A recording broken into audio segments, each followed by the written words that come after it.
Mr. Mayor, from your perspective, how did this meeting go? Why was it necessary?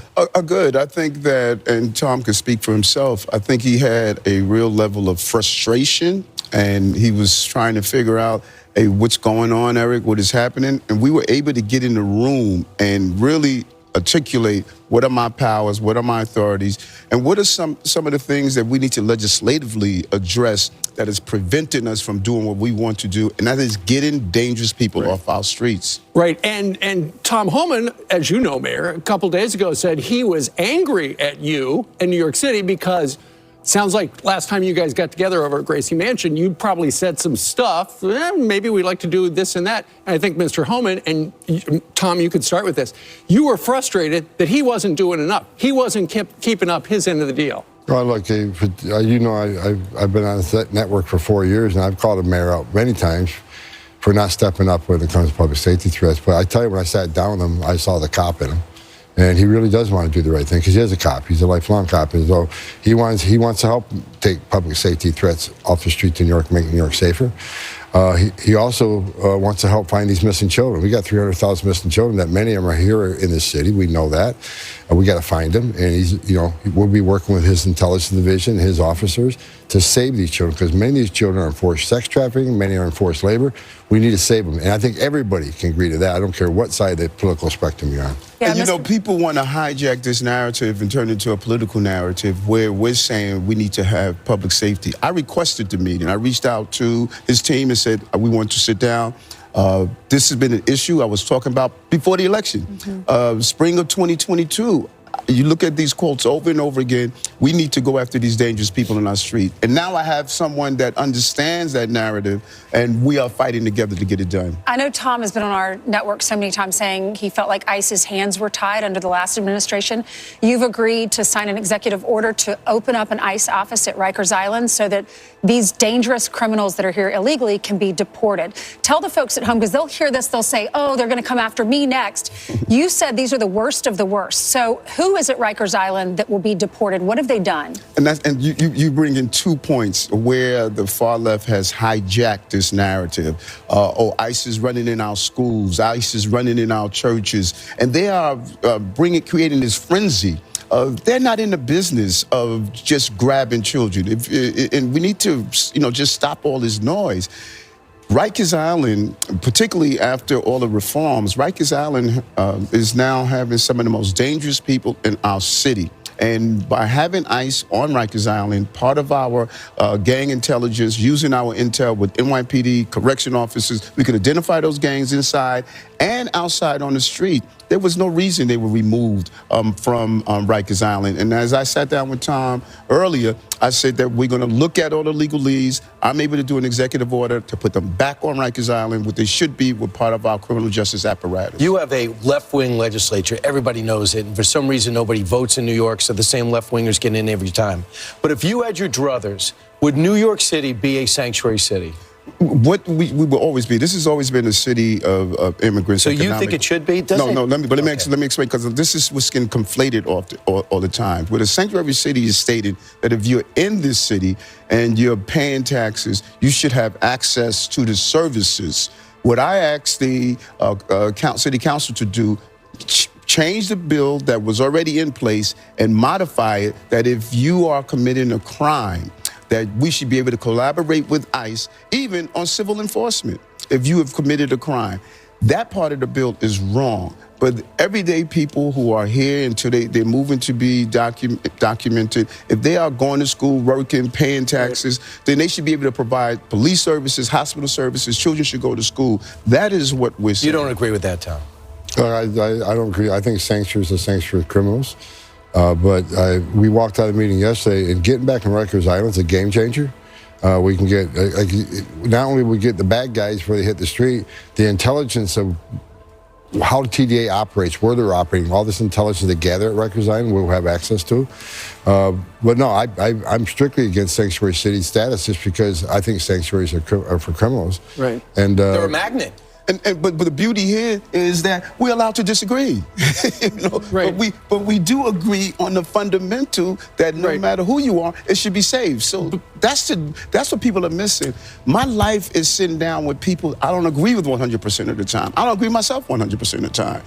But when Tom and I are in a room, we're both saying one thing. No matter who you are, if you're hurting innocent people in this city and in this country, you don't have a right to be in our country. Well, here's the thing. You can disagree on things, but Tom has made it very clear that if a politician stands in the way of the federal government executing the law, they are going to bring charges against people like you. And in fact, we've seen the Attorney General, Pam Bondi, go after officials already. So was that part of the conversation yesterday? No, I didn't think it needed to be. I mean, we talked very frankly about, first of all, getting to Rikers Island, step one. That's the first step. We're working on some other things that we don't really want to talk about in open air just because the city council will be putting roadblocks up on us. But the mayor and me have committed to several other things to make the city safer. Further collaboration. Again, city council, I don't like him. I think, and Mayor Adams, he's dealing with these sanctuary law, right? That an EO can't override. Right. So we're working on some things to work around some of these things. So we can You're being careful the way you describe it. I've got to be very careful because the city council, they hate me, right? The city council, they don't want immigration enforcement in this city. So we got to make sure that we collaborate in a smart way so we can get more bad guys off the street. Yeah. That's the goal. And you said something that's very interesting. You said that elected officials who are standing in the way are like me. Let's be clear. I'm not standing in the way. I'm collaborating against so many others that don't want to collaborate. Well, now you're collaborating. Like I said, go back to spring of 2022. I was saying we need to get dangerous people off our streets. But it wasn't happening. Is that true? We dropped crime in this city at remarkable levels. Did you help ICE? In the level of enforcement for criminal actions, yes. The law says, Eric, you cannot do it for civil enforcement. But for criminal actions, yes. The police department, we have increased the number of officers assigned to our task force. Every morning we meet with our HIDA representatives at city, state, and federal level. Public safety, number one. I've always pursued this. Everyone knows that's now, what Mr. I Mayor, what is City Council, what are they saying about you wanting to change the wording where we could go after the illegals, even if they're paying taxes, if they commit a crime? Because I saw Vicky Palladino. I know she's a New York City Council woman. She's a Republican. And then Robert Holden is a moderate Democrat. Both of them, if you were to talk to them about that change, they would tell you we agree with Eric. Okay. But the overwhelming number of council members who have made it clear that they're not going to modify that law.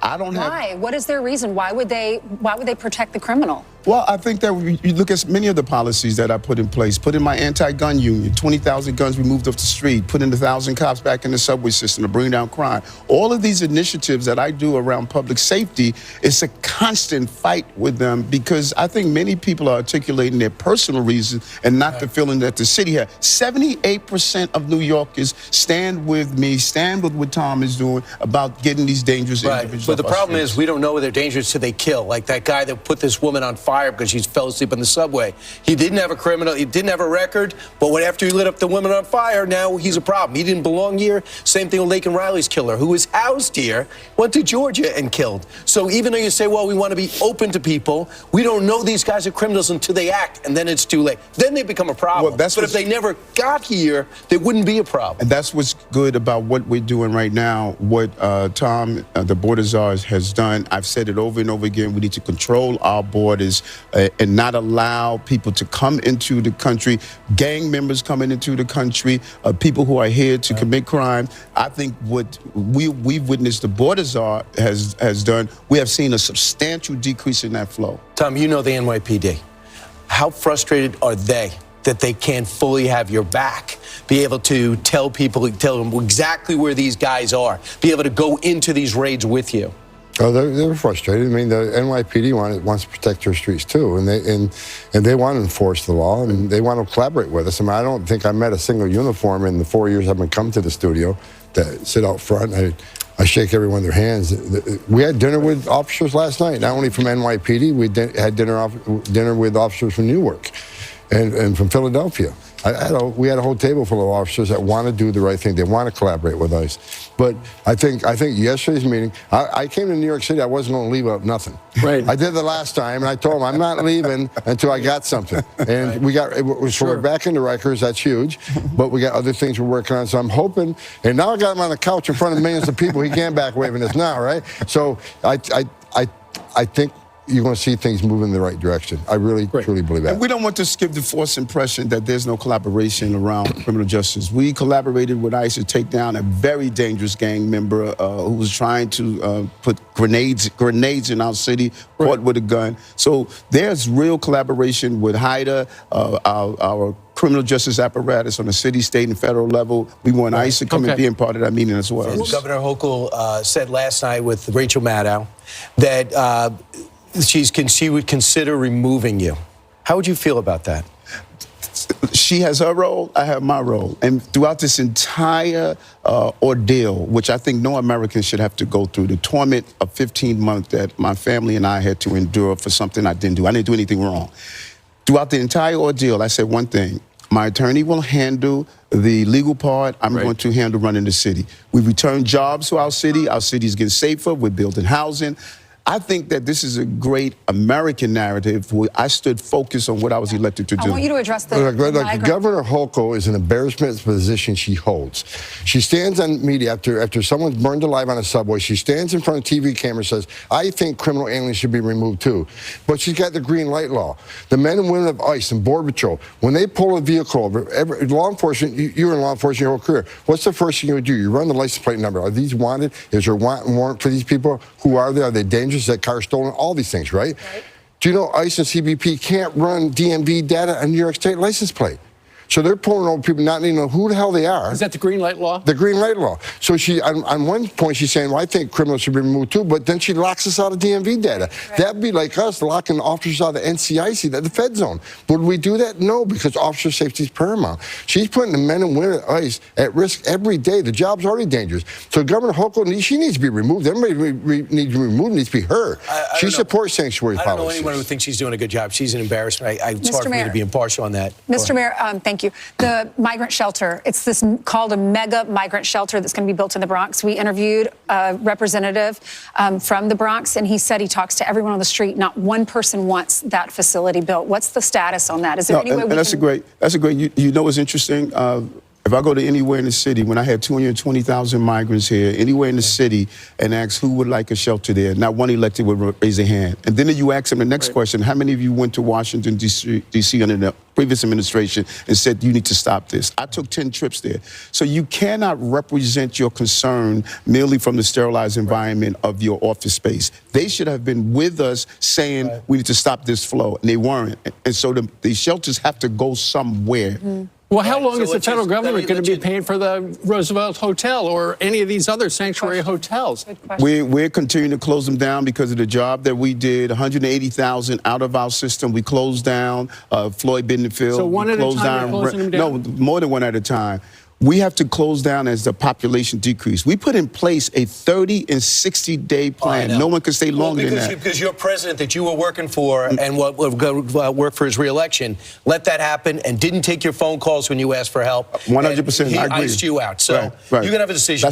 That's a good point. Right. Well, the days of the federal government paying for the migrant centers are over. Good. Right. So, Mr. Mayor, you're going to run for re-election? Yes. Are you considering running as a Republican? I'm going to run on the Democratic line. We petitioning to starting soon, running as a Democrat. There's many Democrats, like you look at those 78% that believe what we do, what ICE is doing about getting dangerous people out. I think that we have to get people out to vote. That is the problem. But you're losing by about 25 points to former Governor Cuomo, who wants to be Mayor Cuomo. Well, listen to this. I had another Andrew in my previous race. He was beating me by double digits in February, but we don't call Andrew Yang mayor. We call Eric Adams mayor. Never give up. New Yorkers never give up.